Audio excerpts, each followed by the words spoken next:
Bum bum bum bum bum bum bum bum bum bum bum bum. The Peter Dislike Show. Bum bum bum bum bum bum bum. So I'm back to being a Peter Dislike Show. I have a three-tier system for rating how badly I feel. If I'm really depressed or burnt out or toasted beyond belief with stuff to do and nowhere and no direction in life, I call it a Peter shit show. And lately, It's only been Peter dislike. When I'm on top of the world, I call it a Peter like show. Unfortunately, I've spent most of 2023 in either a Peter dislike or a Peter shit show. I would say most of 2023 was Peter dislike, and a good 20 or 30% of it was spent in a Peter shit show. I only had a couple days of Peter like shows, and that's unfortunate. Hopefully, that will change. Uh, See, my main goal in 2023, you got to remember where I started the year, right? I was working at a very toxic job, and I wouldn't say toxic, but I didn't fit in with the culture, and it created a lot of rift. People didn't see my life as worthy, and so I often got the shittiest hours. I got kicked around a lot. The people there probably didn't even realize what they were doing. That's the most tragic part of it. And I decided that I had to diversify a little bit so that I could see. Right now, I teach at Phoenix College. I teach at Grand Canyon University, and I've been pouring a lot of art. There's an art show tomorrow. I do a bunch of gig work as well. I try not to let any of those, even the gig work, I try not to let any of them become do or die, right? I try to, every day when I go to Phoenix College, I arrive at the campus, I ask myself, would I be comfortable quitting this job today if it came to that? And I try to make sure that I can answer in the affirmative every day when I go there. I haven't always been able to, but I try to make sure that I lean toward the affirmative. Today, I asked myself, Peter, today, if one of your students really ticks you off, you get harassed at the campus, you get something bad happens, you don't feel safe at the campus, could you turn in your resignation? And if I don't answer in the affirmative, I try to go toward that direction more when I leave the campus by tonight. That's been my goal as of late. When I pour the art projects, I ask myself, if your customers were to tick you off, if something were to happen that made this art project not possible, right? Maybe the price of the metals up or it goes sky high and it won't be feasible to do these art shows anymore. I ask myself how I would feel about that. And if I'm uncomfortable at all about that, I try to change my situation so that I don't feel so uncomfortable about that. Ditto with the gig work that I find on Facebook Marketplace. I had one student who really ticked me off. He was wishy washy about it. And first of all, he was kind of broke in the first place, so he wasn't even paying a lot. And then on top of that, he needs to be wishy washy about scheduling. And so for a 1 hour gig that I might not even make all that much on, I'm spending 3 or 4 hours strategizing with him and planning and change and working out the schedule with him. And then he has the nerve. He comes to I'm tutoring him in computer skills. He comes to the tutoring high or drunk or whatever the situation is. And I asked him, "What's going on? You spent 3 minutes just staring at the computer screen. I asked you to type your password. What's going on?" I mean, I could have typed it for it, but I wanted him to practice. "What's going on, Mark?" And he said, you know what? It might be the mushrooms that I had before class. Seriously, after so many hours of rescheduling, of planning with you, and you're not even my best paying client, and you could not only do you use it, you come here and brag about using it. Seriously, I mean, had he said anything else, right? Maybe his kids were acting up last night. He didn't get any sleep. He could have made a million excuses other than to brag about how he smoked some mushrooms before coming. And that's that. And I was so pleased that I was able to just literally walk away from him that day. I was so pleased at that. Unfortunately, I haven't always been able to do that. And so The other thing that I resolved to do in 2023, see, I have a romantic relationship with myself, but a lot of times, I wish I had a life partner so that the two of us could scratch each other's backs, right? For example, when I was juggling four different courses, tutoring gigs, art projects, Yom Kippur's coming up, and I want to do a lot of Jewish related art. And a lot of times, this past week, I haven't been eating very well. I haven't been eating very much at all because I've been, I don't like to eat when I'm doing all these art projects because of the environment. You got molten metal, and then sometimes I do those carbothermal reductions to turn the slag back into metal, and the furnace belches up all sorts of weird stuff. Right? One day I was doing this, and the furnace belched up this. I want to say this odor that smells like somebody's body odor, but it was toxic because it made me dizzy. I don't know what gas it was.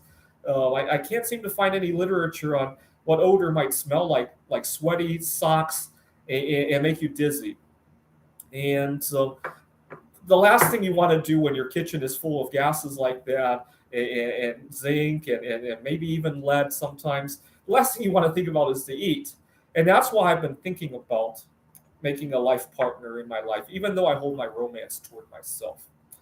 And going into the summer, I decided that I needed to network more with people, just everyday people, not just go to a dating website, but everyday people. Like go to the student union and network with people there, or talk to the janitors when they come to pick up the trash at my office. Just talk about anything at all, right? Sporting events, weather, whatever the situation is, right? As long as it's a comfortable topic to talk about, and maybe talk a little bit about my art projects. And that was my plan going into the summer.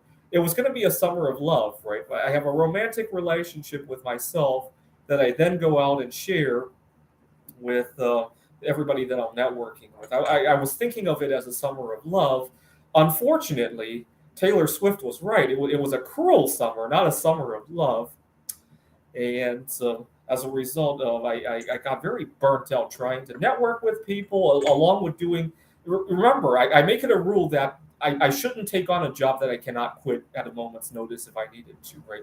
That's been my goal. And as a result, I've been having to diversify quite a bit. And that has created its own host of problems. It beats not being able to walk away from a job, though. When I was dealing with that student, and he was high on mushrooms, and had I not been able to walk away from him, I feel a lot worse than what I feel right now, right? As cruel of a summer it was, right? It could have been a whole lot worse if I couldn't walk away from that. Let's put it that way. I want to be able to walk away and still not be burnt out. And especially if I can take time for myself and take a break from time to time. Unfortunately, it doesn't look like I'll be able to take any vacation anytime soon. The holidays are really busy with art shows, the Christmas holiday season especially. That's just a bummer, really, because I feel like I've been out of control as of late. But I'll try to take at least the weekend off. It's just my luck that I ordered 100 pounds of bismuth and it arrives today. I wish it would have arrived earlier in the week when I could have been done with it. But instead, I've been pouring zinc as of late, as you guys see. I can't wait to make a bismuth crystal of that skull cast iron mold that I have. Anyway, so I start feeling a little bit better now. I don't want to catch COVID-19 again, though, because last time I lost my appetite, and with it, the burnout got exponentially worse because I felt like I lost a friend. Two of my students are out with COVID-19 right now. It's making me a little bit concerned. I hope they have the kind of COVID-19 that I had last time. Maybe I'll be okay. I have a nickname for the current COVID-19 variant. Everybody's calling it the Eris variant, ERIS. I call it the Eras variant because of Taylor Swift, because I was working at a tutoring center back in March of 2023. And one week we had a really sparse week. A number of my students were away going to see Taylor Swift. And what was really frustrating was that We didn't lose everybody, obviously. It was just a really sparse week. And I stayed behind and I got 6 hours of work. Really frustrating. Had I got 0 hours, I could have done something. Had I got 30 hours, well, I could have made good money, but I got 6 hours. That's the most frustrating part of it, is that nobody else at that tutoring center is going to work 6 hours because, oh my God, they have family matters to tend to. They need to take their family vacation to Disney, take their kids to see Taylor Swift, right? And so in my boss's mind, it made more sense to give 6 hours to me than to everybody else. That's the most frustrating part of it. I mean, I guess a compromise is he could have given me the 6 hours, but still paid me for 20 hours. That could have been an in between compromise, but he's not even willing to do that, right? It's just really frustrating, in my opinion. So glad to be out of there. And so, the problem is the reason I call it the eras variant. To get back to that, the problem is I really love all of my students, and if they're going to have a fun time at the eras tour, I like that. I like that some of the students are going to come in and study, even though their friends are away. I like that too. I can't really criticize either side of that equation. So instead, I got angry at Taylor Swift instead. I like her too, but she caused me to lose money, and lose time to myself, and so I blamed her instead of the students or my boss. My boss, he has some mental barriers to overcome as well, right? He doesn't understand that there are some people who are solosexual. Taylor Swift herself might be solosexual, by the way. So that's kind of interesting how he fails to recognize that, right? All right, stay safe. Don't catch the Eras variant, that's for sure, right? This is the Peter Dislike Show. Bum bum bum bum bum bum bum bum bum bum bum bum. The Peter Dislike Show. Bum bum bum bum bum bum bum. Bum bum bum bum bum bum bum bum bum bum bum. The Peter Dislike Show. Bum bum bum bum bum bum bum. Bum bum bum bum bum bum bum bum bum bum bum bum. The Peter Dislike Show. Bum bum bum bum bum bum bum. Bum bum bum bum bum bum bum bum bum bum bum bum. The Peter Dislike Show. Bum bum bum bum bum.